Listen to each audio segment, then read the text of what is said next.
जय हिंद मेरे प्यारे भाइयों एंड बहनों, आप सभी का आपके अपने YouTube चैनल कन्नड़ अकेडमी में हार्दिक स्वागत है। आज की वीडियो हम डॉक्टर RS अग्रवाल की किताब का चैप्टर नंबर 2 लासा और मासा का बेसिक समझेंगे। तो लासा और मासा के बेसिक में हम क्या क्या समझेंगे ये समझते हैं। लासा और मासा के बेसिक में हम समझेंगे अपवर्त क्या होते हैं, अपवर्तक क्या होते हैं, समापवर्त क्या होते हैं, समापवर्तक क्या होते हैं, और लासा और मासा आप कैसे निकालते हैं। गुणनखंड विधि से लासा मासा, भाग विधि से, और भिन्नों के लासा मासा, दशमलव संख्याओं के लासा मासा, इन सब चीज़ों को हम कवर करेंगे। क्योंकि जब हमारा बेसिक क्लियर होता है तभी हम किसी भी चैप्टर को हम अच्छे से समझ पाते हैं, इसलिए बेसिक क्लियर होना हमारा बहुत जरूरी है। तो बेसिक हम सबसे पहले समझते हैं अपवर्तक क्या होते हैं, यानी गुणनखंड। इसको हम इंग्लिश में क्या बोलते हैं, फैक्टर। इनको हम इंग्लिश में क्या बोलते हैं, फैक्टर। तो कोई भी संख्या, इसकी जो डेफिनेशन होती है वो क्या होती है, कोई भी संख्या जिन जिन संख्याओं से पूर्णतः विभाजित हो जाती है वे संख्या उस संख्या की अपवर्तक यानी कि गुणनखंड यानी कि फैक्टर कहलाती है। तो एक एग्जाम्पल लेकर समझते हैं। जैसे कोई संख्या हमारे पास है 20। अब इस संख्या में जिन जिन संख्याओं से हमारा पूरा भाग चला जाएगा वो संख्या क्या होंगी, उस संख्या मतलब इस संख्या की अपवर्तक यानी गुणनखंड होंगी। तो इसमें 1 से भाग चला जाएगा, 2 से चला जाएगा, 3 से नहीं जाएगा, 4 से चला जाएगा, 5 से चला जाएगा, 6 से भी नहीं जाएगा, 7 से, 8 से, 9 से, 10 से चला जाएगा, और फिर 11, 12, 13 इन किसी से नहीं जाएगा। इसके बाद किससे जाएगा, 20 से जाएगा। तो अब 20 के, अब कोई पूछे आपको 20 के अपवर्तक क्या हुए, यार 20 के गुणनखंड क्या हुए, क्या होते हैं, तो आप तुरंत बता दो 1, 2, 4, 5, 10 और 20। ठीक है। एक दूसरा एग्जाम्पल ले लेते हैं। कोई भी संख्या हमारे पास क्या, 15। अब इसके देख लो, 1 हो गया, 3 हो गया, 5 हो गया, उसके बाद 6, 7, 8, 9, 10, उसके बाद क्या होगा, 15 होगा।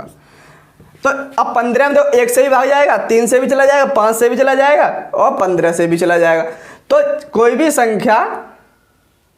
संख्या में जिन जिन संख्या से हमारा पूरा भाग चला जाए वो संख्याएं उस संख्या की अपवर्तक होती हैं। तो 15 का अपवर्तक क्या हुए, 1, 3, 5 और 15। 20 के अपवर्तक क्या हुआ, 1, 2, 4, 5, 10 और 20। एक जो है देखो, एक इसमें भी है, एक इसमें भी है। मतलब एक जो होता है वो प्रत्येक संख्या का अपवर्तक होता है।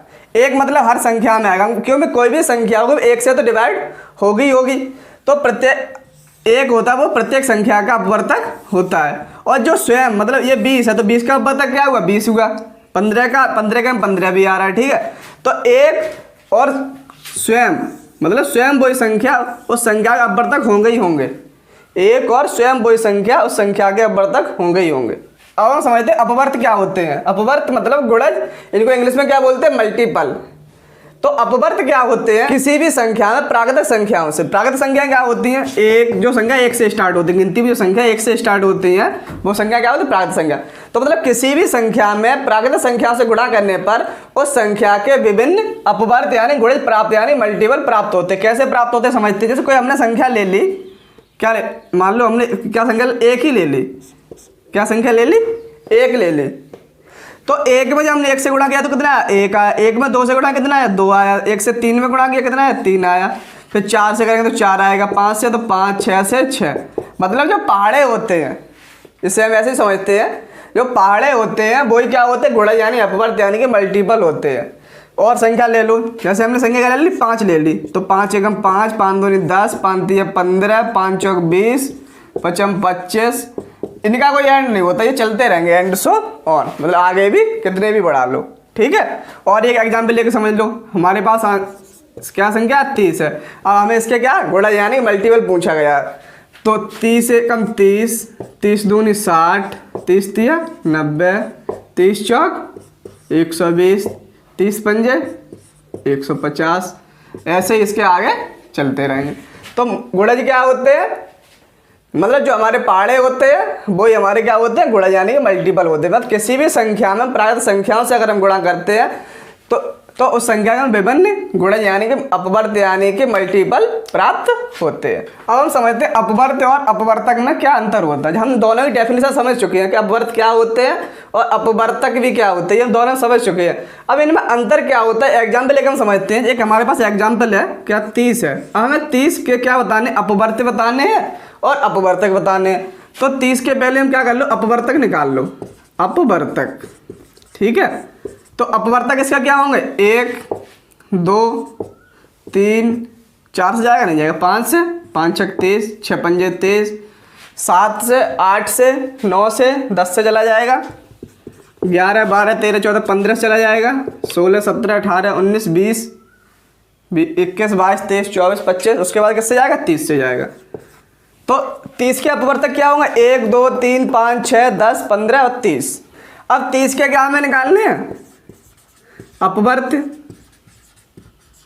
30 के अपवर्त।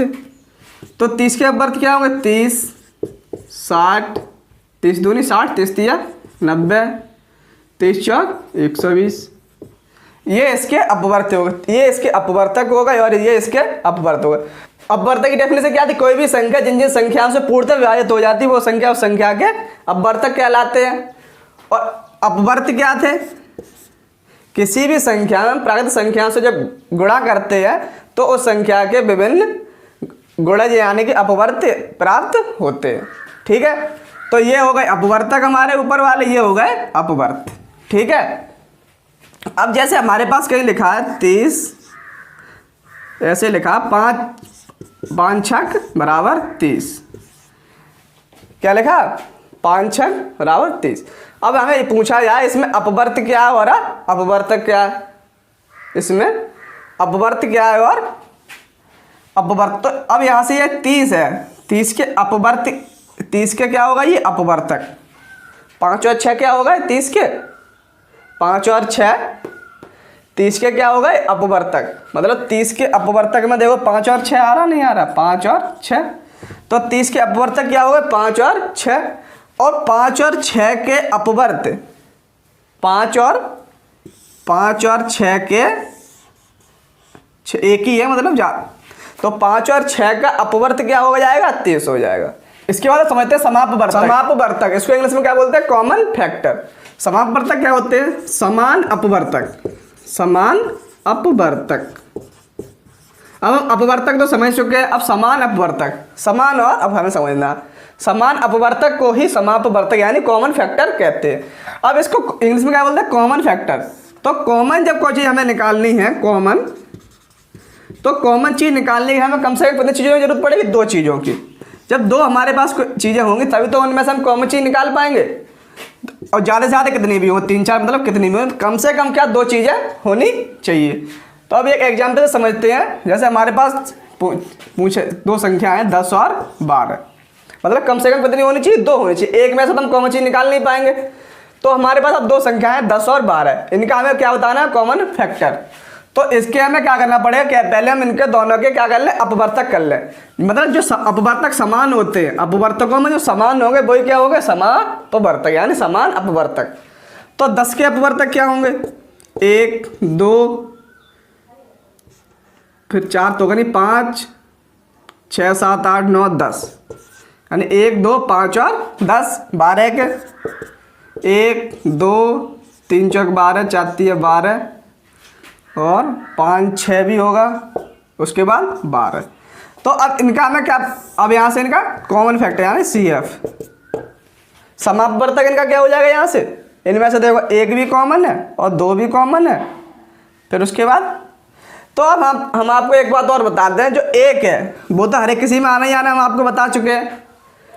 जब हमें आपका अपवर्तक समझाया था तो हमने आपको बताया था 1 और स्वयं वो संख्या तो उसके अपवर्तक होंगे ही होंगे। तो 1 तो हर किसी में आना ही आना, तो 1 को हम नहीं लिखते हैं, 1 को हम नहीं लिखते हैं। तो अब 1 को छोड़ दो, इसके बाद जो इसमें कॉमन है वो क्या है, 2। उसमें जो कॉमन है वो क्या है, 2 है। तो 10 और 12 का समापवर्तक क्या हो गया, 10 और 12 का वर्तक, 10 और 12 का जो समापवर्तक हो गया वो क्या हो गया, 2 हो गया। अब हम समझते हैं समापवर्त क्या होता है। समापवर्तक हम समझ चुके हैं, अब हम समझते हैं समापवर्त यानी कॉमन मल्टीपल, वो क्या थे, कॉमन फैक्टर। तो उनमें क्या था, फैक्टरों में से हमें कॉमन जो था वो बताना था। इसमें क्या मल्टीपल मतलब गुणज यानी अपवर्त में से जो कॉमन होगा वो हमें बताना होगा यहाँ से। ठीक है, तो अपवर्त में से जो हमारा कॉमन आएगा वो क्या हो जाएगा, हमारा अपवर्त में से जो हमारा कॉमन आएगा वो हमारा क्या हो जाएगा, कॉमन मल्टीपल यानी कि समापवर्त। तो समापवर्त क्या होते हैं, समान अपवर्त,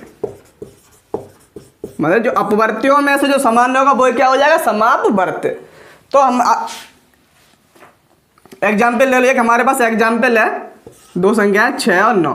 ठीक है, अब इनके हमें क्या पहले करने पड़ेंगे, इसके हमें मल्टीपल करेंगे, इसके हम 6 और 9 के पहले हम क्या करें, मल्टीपल करेंगे, और उनमें से जो कॉमन होगा वो हमारा क्या आ जाएगा, कॉमन मल्टीपल यानी समापवर्त।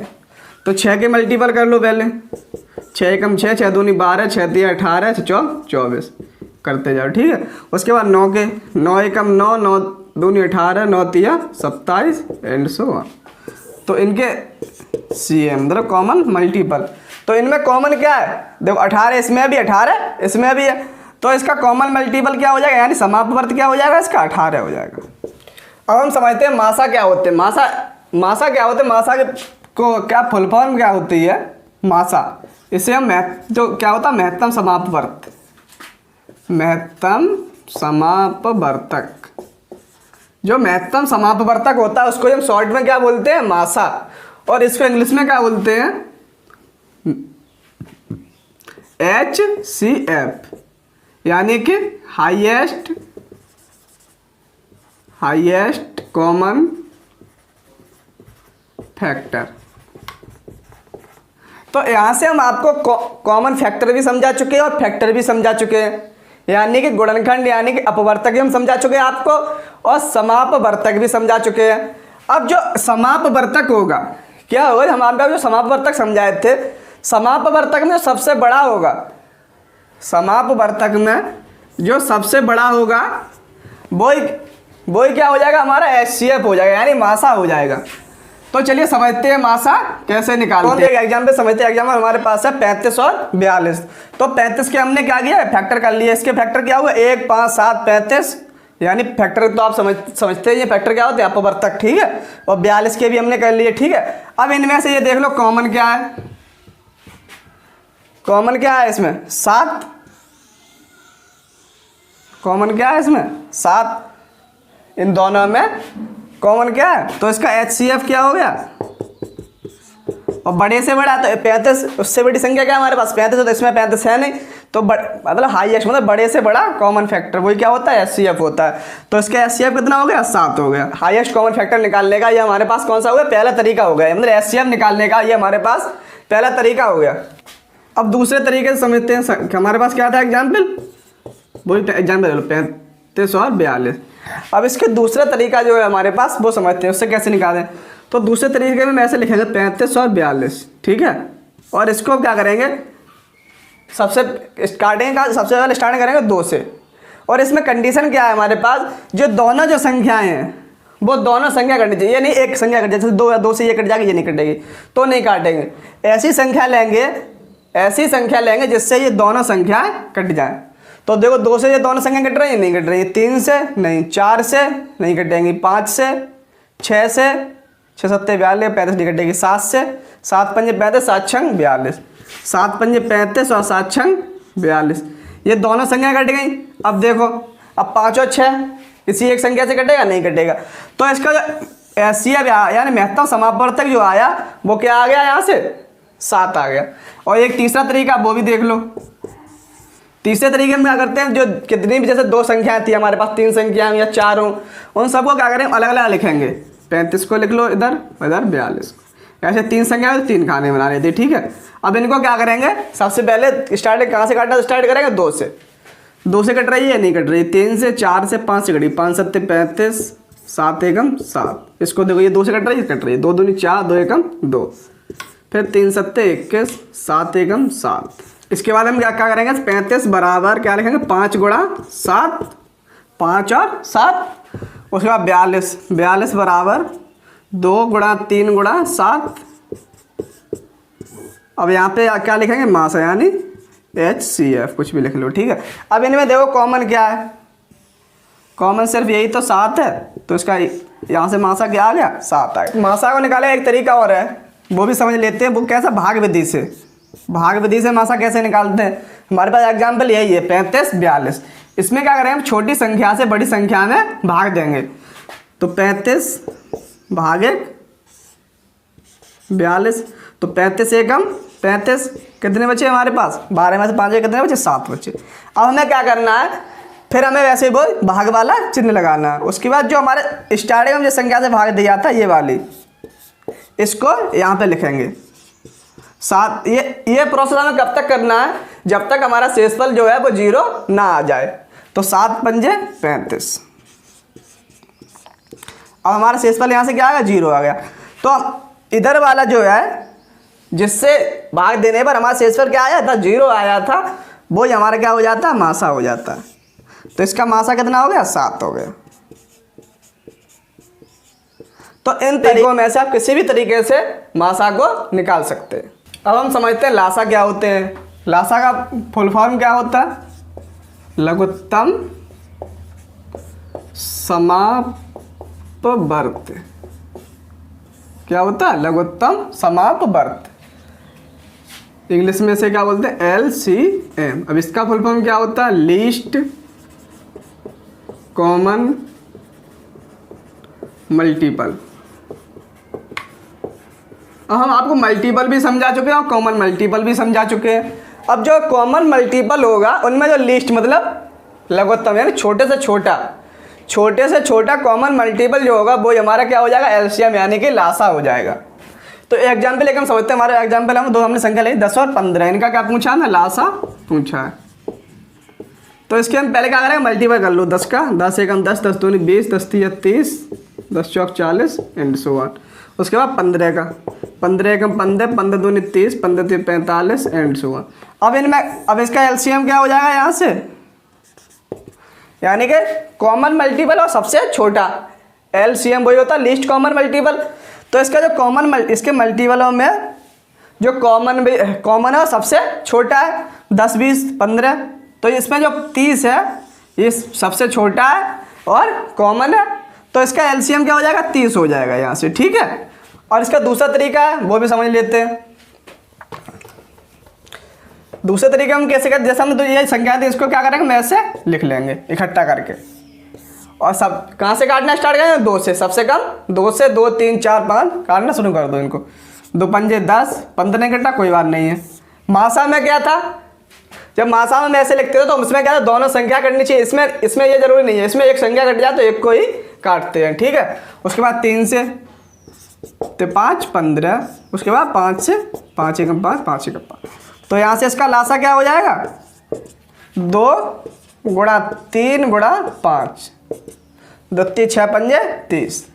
तो 30 है और हमारे ये भी 30 है। तो इनमें से किसी भी तरीके से आप कर लो, जो सा आपको तरीका लगे यानी अच्छा लगे, जिससे आप आसानी से कर सकते हो उससे कर लो और आंसर आपका हो जाएगा। चाहे ऐसे करोगे चाहे ऐसे कर लोगे, चाहे तो आप इसके मल्टीपल करके कर लो या फिर इस टाइप से कर लो। अब हम समझते हैं भिन्नों के लासा और मासा कैसे निकालेंगे। जो आप कोई संख्या हम भिन्नों में दी गई हो तो उनके लासा और मासा कैसे निकालें। कोई जैसे हम एक एग्जाम्पल लेके समझ लेते हैं। जैसे दो संख्या में 2/5, 3/6 और 5/4 ये संख्या हमें दी गई है, ठीक है। अब इनका हमें क्या पहले हम इनका हमें लासा निकाल लो। इनका क्या निकाल लो, लासा निकाल लो। ये जो संख्या हमारे पास दे रखी है इनका हमें क्या निकालना है, लासा निकालना है। तो इनका लासा क्या होगा, तो इनका लासा कैसे निकालते हैं, ऊपर ये क्या होता है, अंश। ऊपर वाला नीचे वाला क्या होता है, हर होता है, ठीक है। ऊपर वाला क्या होता है, अंश भिन्नों में, और नीचे वाला हर होता है। तो हम क्या करेंगे, अंशों का लासा और हरों का मासा। तो भिन्नों का जब हम लासा निकाल लेंगे तो अंशों का लासा करेंगे और हरों का मासा करेंगे। तो जो हमारा आंसर आएगा वो हमारा क्या हो जाएगा, लासा हो जाएगा, ठीक है। तो अंशों का लासा कर लो, 2 3 5, 2 3 5 इनका लासा निकाल लो। 2 एकम 2, 3 को ऐसे 5 को ऐसे लिख दो, फिर 3 से काट दो, 3 एकम 3, 5 को ऐसे लिख दो, फिर 5 से 5 एकम 5, ठीक है। कब तक करते हैं, जब तक 1 ना आ जाए, ठीक है। तो इसका लासा कितना हो गया, 2 गुणा 3 गुणा 5 कितना हुआ, 2 गुणा 3 गुणा 5, 2 3 6 पंजे, 2 3 6 पंजे 30। तो 2 3 और 5 का लासा कितना आ गया, 30 आ गया, ठीक है। अब हरों का मासा कर लो। हर कितने, 5 6 और 4। हर क्या है, 5 6 4, 5 6 4। अब 5 6 4, अब यहाँ पे कैसी संख्या लेनी है, ऐसी संख्या लेनी जिसमें तीनों संख्या में भाग चला जाए। तो 2 से देखो, तीनों संख्या में जा रहा है, 3 से 4 से, किसी भी संख्या किसी भी संख्या का इन तीनों संख्याओं में भाग नहीं जा रहा है। अब किसी भी संख्या से नहीं जा रहा है भाग, तो इसका फिर मासा क्या हो जाएगा? मासा क्या हो जाएगा सर? 1 हो जाएगा। जब किसी भी संख्या से भाग नहीं जा रहा तो उसका मासा क्या हो जाएगा? 1 हो जाएगा। तो 30/1 बराबर क्या आ गया? 30 आ गया। तो इसका जो 2/5, 3/6, 5/4 का लासा क्या हो गया? 30 हो गया। तो हम भिन्नों का लासा तो सीख चुके, लासा हम कैसे निकालते हैं हम निकाल चुका, हम भिन्नों का मासा कैसे निकालते हैं सीखेंगे, ठीक है। तो एक हमारे पास एग्जाम्पल 2/5, 4/3, 6/2, इनका क्या हमें निकालना है? मासा निकालना है, ठीक है। तो लासा में हमने क्या पढ़ा था? लासा का, भिन्नों का जो लासा निकालने का हमने फॉर्मूला क्या पढ़ा था? अंशों का लासा और हरों का मासा। और इसमें क्या होगा? मासा वाले में इसमें अंशों का मासा होगा, अंशों का मासा और हरों का लासा, हरों का लासा। तो अब हम आपको यहाँ पे याद करने की ट्रिक बता दें। भिन्नों का मासा और लासा याद का फॉर्मूला याद करने की ट्रिक क्या है? जैसे आपको मासा पूछा जाए, क्या पूछा जाए? मासा पूछा जाए, तो फॉर्मूले ऊपर क्या आएगा? मासा आएगा, ठीक है। अगर लासा पूछा जाए तो ऊपर क्या आएगा? लासा आएगा, नीचे उसका अपोजिट मासा आ जाएगा, ठीक है। तो इसमें क्या पूछा गया था हमको? मासा पूछा गया था। ऊपर क्या आ गया? मासा आ गया, नीचे क्या? लासा, ठीक है। तो अब अंशों का मासा कर दो। 2, 4, 6, 2, 4, 6 इनका मासा कर दो। तो 2, 4, 6 में किससे पूरा आ जाएगा? 2 चला जाएगा। 2 एकम 2, 2 दूनी 4, 2 3 6। अब 1, 2, 3 में किसी से भाग जाएगा? नहीं जाएगा। तो इसका मासा क्या होगा? यहाँ से 2। अब लासा निकाल लो 5, 3 और 2 का, 5, 3 और 2 का। सबसे पहले 2 से भाग देंगे, 5 को ऐसा ही, 3 को ऐसे ही, 2 एकम 2। उसके बाद 3 से, 3 एकम 3, 5 को ऐसा ही, फिर 5 से दे दो, 5 एकम 5, ठीक। तो इसका लासा कितना होगा? 2, 3, 6, 5, 30।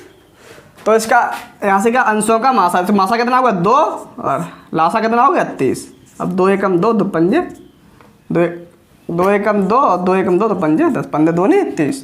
तो हमारा आंसर क्या हो गया यहाँ से? 1/15। अब हम सीखते हैं दशमलव संख्याओं के लासा और मासा कैसे निकालेंगे।